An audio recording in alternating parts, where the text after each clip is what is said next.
Good evening, viewers, and thanks for joining us on another episode of Hotspot. On tonight's lineup, we take a look at the PNG Olympic Committee's recent announcement on the inclusion of overseas-based Papua New Guineans to take part at the 2015 Pacific Games. We also show you brief highlights of the PNG Palais over at the Noosa Sevens. Jeremy joins us with his take on the PNG Olympic Committee's recent announcement. Jeremy, can you please tell us a little bit more about this? Thanks, Lorraine. The PNG Olympic Committee a couple of months ago embarked on a recruitment campaign looking for talent overseas. These are Papua New Guinean-based athletes who live and train overseas. Now, what's going to happen is they're actually going to be invited to trial 14 PNG, in their various sports, and depending on how successful they are, they can then be drafted into the national teams. Now, I did catch up with a few members of the general public, and their reaction to that was negative. What's your take on that? Well, I spoke to a number of people as well. There are actually two worries that they have. Number one is always natural, and that's about loyalty. Are they actually loyal to PNG itself? Was one of the issues. Are they going to be taking part for PNG, or is it only going to be for personal gain? The other concern that was raised was about that priority should be given to Papua New Guinean athletes that live here in Papua New Guinea first before looking overseas. However, when I spoke to Aaron Alsop, the high performance manager, he actually allayed those fears. He said there's the benefits of taking part for PNG, especially if you're an overseas-based athlete, is the fact that you have access to better facilities, the level of training that you receive and coaching as well is also much higher. And I had to agree with him. Considering the fact that Papua New Guineans, we still have to send the best athletes that we have overseas to go and train. Thanks, Jeremy. Now, Jeremy had an interview with Aaron Alsop. Let's take a look at what he had to say. We're not deliberately looking anywhere. We're open to looking for the best available athletes for Team PNG.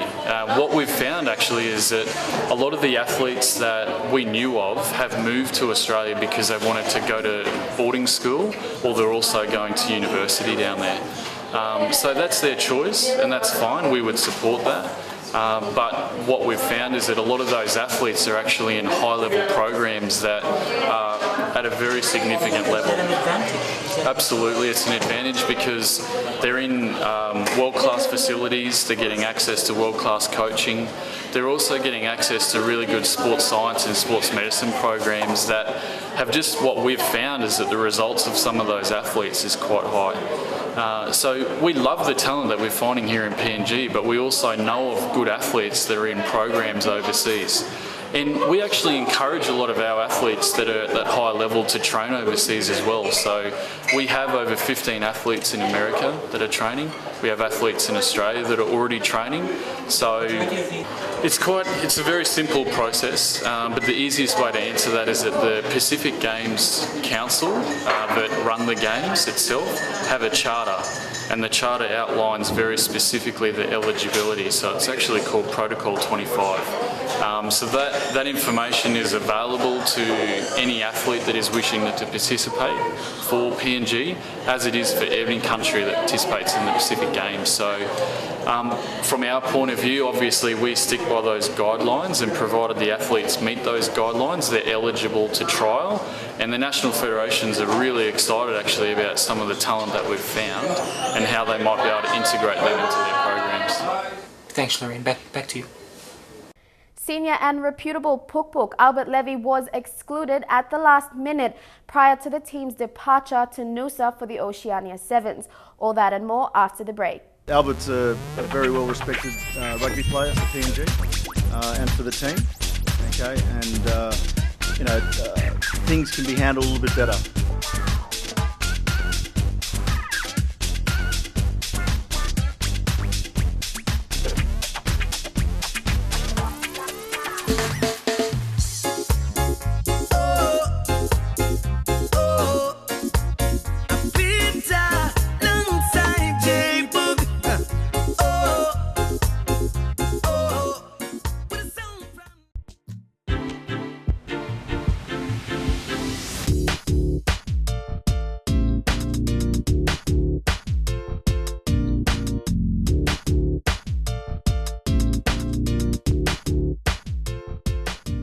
Welcome back. Now, Albert Levy's sudden exclusion at the last minute to travel with the Pukpuks to the Oceania Sevens caused up a bit of a stir. Albert himself took to social media as well as the media expressing his disappointment.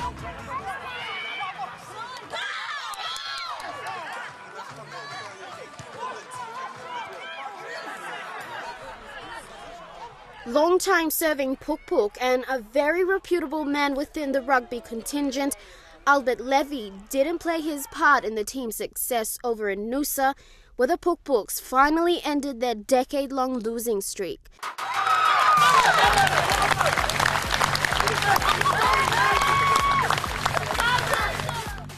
However, in this case, the freakishly fast winger wasn't to blame. Prior to the team's departure, Levy, who had the potential to captain the team over in Noosa, said he had every confidence in the team and was backing them 100%. Ready to depart, Levy was then disappointed with the least expected news, that he would not be travelling due to his visa arrangements. Levy took to the media conveying his frustrations, which then caused a stir all throughout social media. Upon the team's return, team manager Corey Chan addressed the issue, reinstating that it wasn't Levy's fault and that he understood from a player's perspective just how condescending this would have been for Levy. Albert's a very well-respected rugby player for PNG and for the team. Okay, and things can be handled a little bit better, and it's always good to look at it in retrospect, and you can make whatever judgment you want. Okay, but the fact of the matter is, the team have done well in his absence, okay, and it is a team effort, okay, but we're heading to Hong Kong and Wellington, okay, and Albert's got everything ahead of him now to be able to prepare with the team, okay, and heading for that goal. As long as it comes from you that he's okay, he's still part of the team, that's all that matters. You heard it from the horse's mouth, so. Yeah. So, but apart from that, everything's okay. Everything's fine. Okay. Yep, everything's fine. However, inexcusable for his actions, Corey elevated the fact that Levy was still and always has been an integral part of the team. Led to victory by Booker-born and bred captain Hubert Cheraha, the young and talented bunch have proved their selections into this squad, now making it a challenge for other selections. Always telling the boys just humble, be patient, and we've got a lot of more hard work to be done. And for the Hong Kong and Wellington, this is a big achievement for not only me but for the young boys. I think most of the boys they had a debut on this tournament because I think half of the team are the new boys.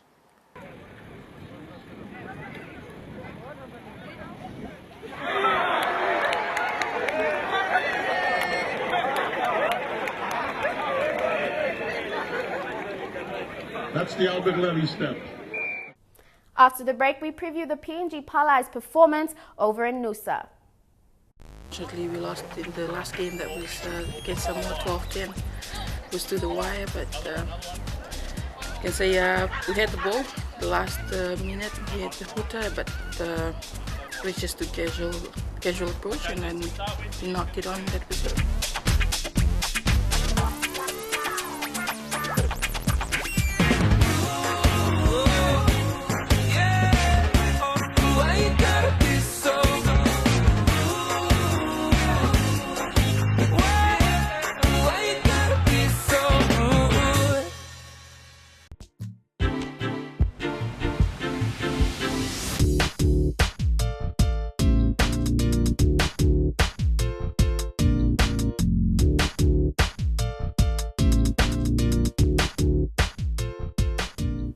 Welcome back. If you've just joined us, you're watching Hotspot. Now, the PNG Palais also travelled to take part at the Oceania Sevens in Noosa, but by invitation only.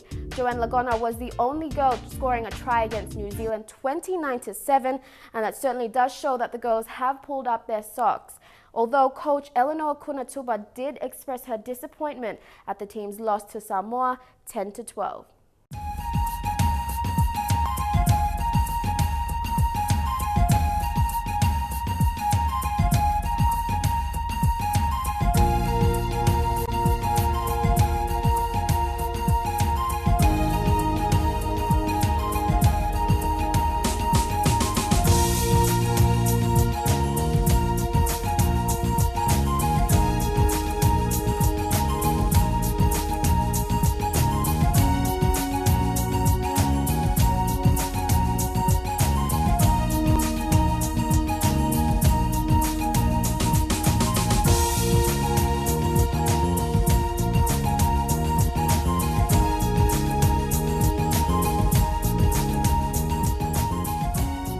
Eleanor, can you just give us an update on the girls' progress so far?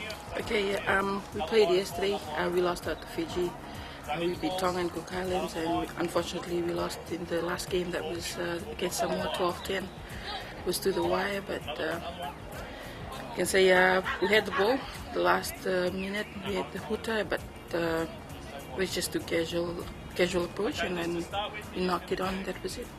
Now you're up against New Zealand next. What type of game are the girls looking to play? Just a normal game of trying to spread the ball and getting the basics right. Just trying to move forward and gain possession and create that space for Joanne Lagona, right? Just to hopefully we can get a score on against New Zealand, but just working on our defensive structure and how we organize ourselves in defense and attack. After day one, what could you say was the team's biggest weakness? Well, we were probably against Fiji, we froze. We would have matched them up front, but then the girls were just there watching and totally forgot about everything that was being taught. But then they picked up against Cook Islands and then finally got their act together against Tonga. But then they tend to mellow down again in the last match. If we want to perform at this level, we need to be consistent in our performance. And unfortunately, we just couldn't get our organization right. And knowing Fiji and Samoa was never to get in contact with them, but we got that in contact and we lost possession over them. What about the team's mental preparations? It's been good. The goal's been good. We've been on time and everything. We've just gotten a comment that we're doing much better compared to last year. So for us, it's just changing the mindset from outside the field to inside the field. What are your plans for after Noosa Sevens?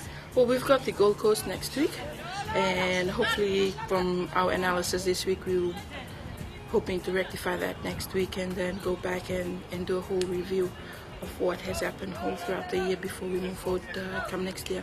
All right, thank you and good luck. Okay, Naka.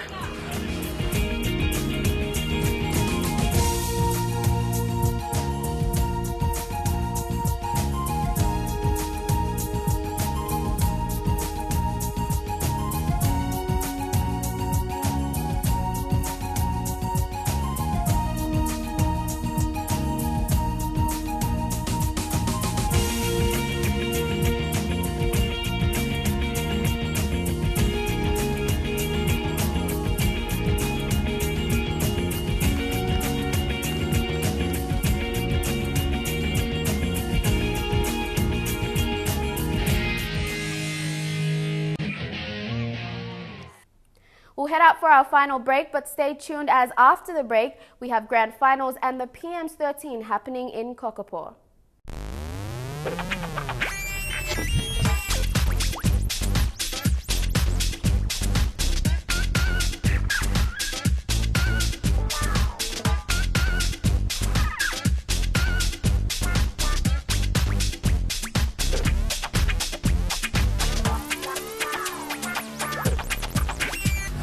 Shot for my pain, one drag for my sorrow. Get messed up today.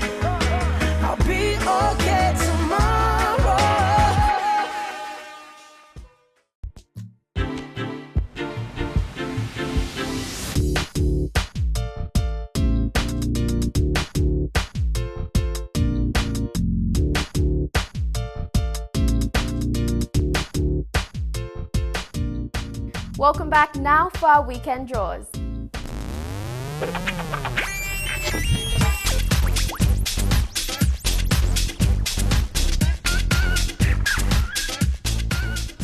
Fairfax volleyball competition has reached its penultimate weekend, with the semi-finals slated across all 6 divisions.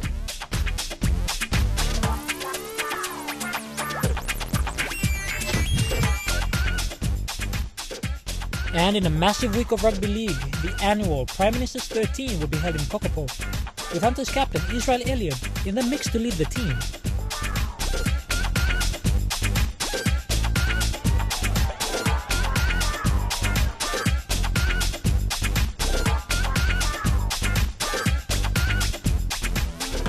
Time has caught up with us, but just a reminder, if you do have any sports stories you'd like us to feature, send us an email at sports@emtv.com.pg. Do follow each and every one of us on Twitter and check out our MTV website for all the latest sporting updates. Until next week, play hard, play safe, and we'll catch you right here on Hotspot.